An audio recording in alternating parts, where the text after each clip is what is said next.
Yang pertama, cara mewiru jarik putri kain diwiru pada ujung kain sebelah kiri.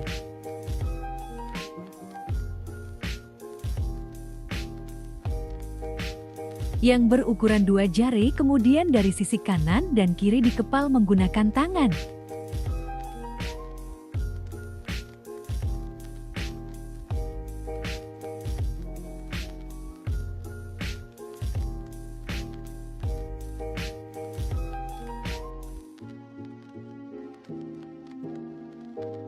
Lalu digenggam beberapa detik agar membentuk garis pada jarik yang memudahkan melipat wiru selanjutnya.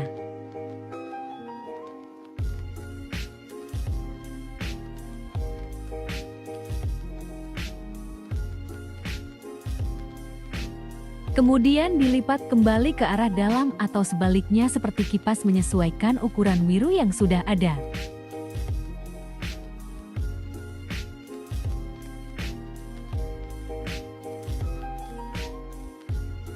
Lalu lakukan hal yang sama seperti di awal agar menghasilkan garis yang sama dan menghasilkan wiru yang rapi.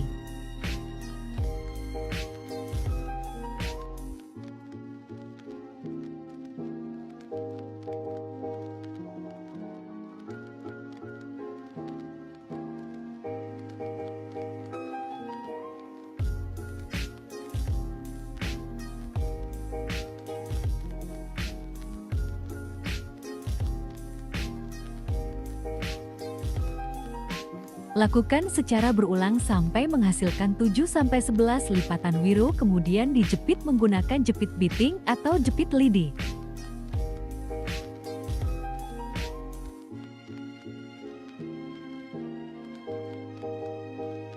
Kemudian masuk ke cara pemakaian jarik kain wiru putri. Kain lebih pendek di sebelah kanan atau sisi lain dari wiru, sesuaikan dengan jarik masing-masing. Kemudian lilitkan dan ukur wiru agar dan diwajibkan terletak di tengah dan dirapikan. Setelah itu diikat agar terlihat rapi dan kencang.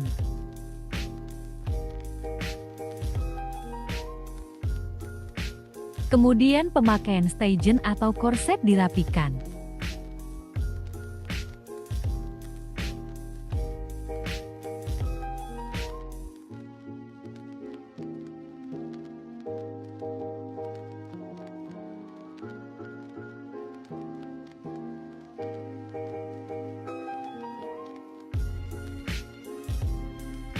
Dan jepit wiru tengah dan bawah pada jarik dilepas.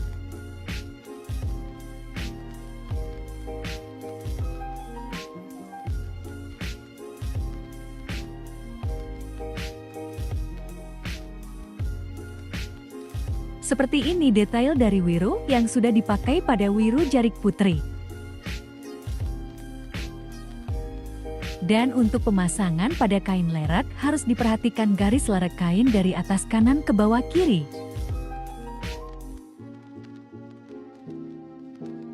Dan ini contoh dari pemakaian jarik dan kebaya yang diartikan sebagai baju adat Jawa yang sering digunakan pada acara-acara di suku Jawa.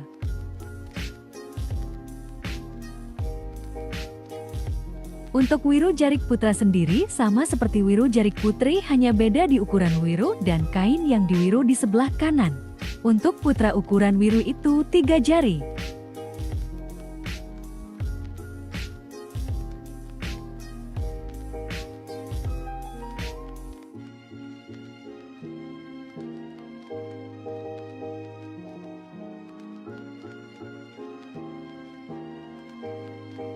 Dilakukan berulang kali sampai mendapatkan lipatan 7-11, menyesuaikan kebutuhan dan panjang jarik masing-masing.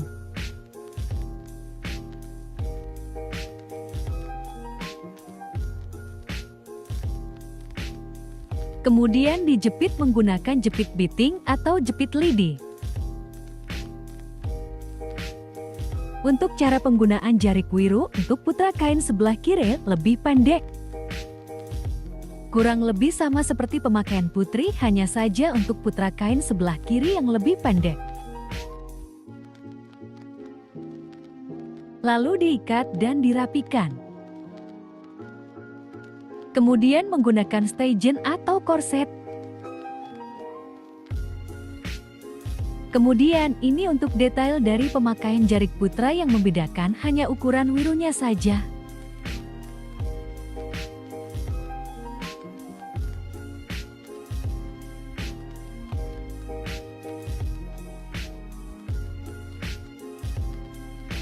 Nah, untuk pemakaian kain bergordo ini sangat wajib diperhatikan.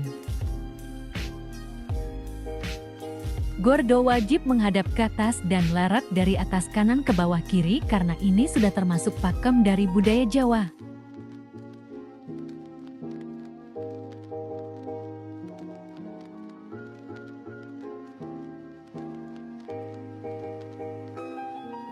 Dan tidak boleh terbalik seperti ini walaupun lereknya benar tetapi gordonya salah.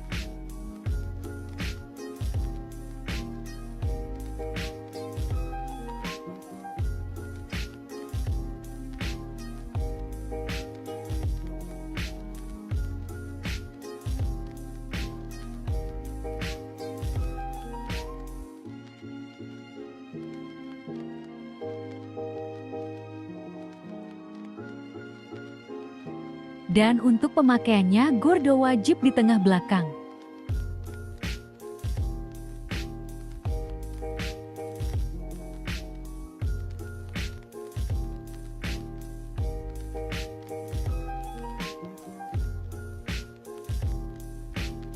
Untuk pemakaian kain seredan ini tidak perlu diwiru. Untuk kain itu fleksibel dari kain masing-masing, biasanya lebih panjang sebelah kanan karena untuk membuat seredannya.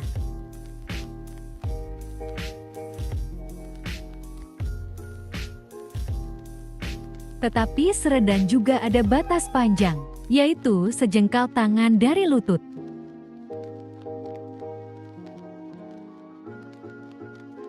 Kemudian diikat dan wiru kurang lebih 3 jari di bagian sebelah kiri atau seredannya, lalu memakai steigen atau korset.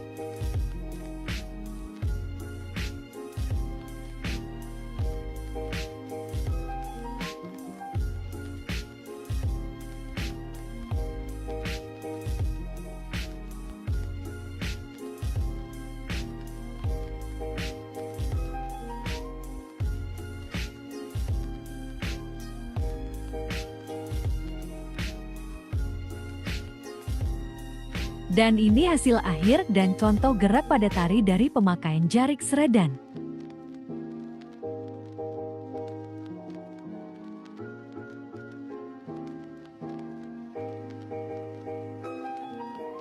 Pada kain Surakarta tentunya sangat berbeda dengan Yogyakarta.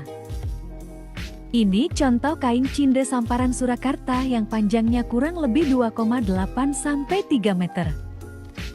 Untuk pemakaiannya sendiri, kain lebih panjang sebelah kiri, lalu lilitkan ke arah kanan 1 kali dan jatuh kain di tengah.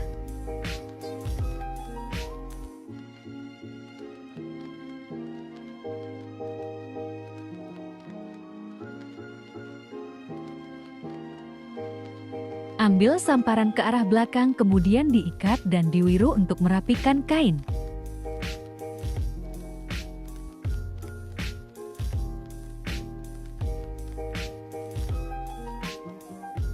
Kemudian memakai steigen atau korset. Dan ini hasil akhir dan contoh gerak pada tari dari pemakaian samparan Surakarta.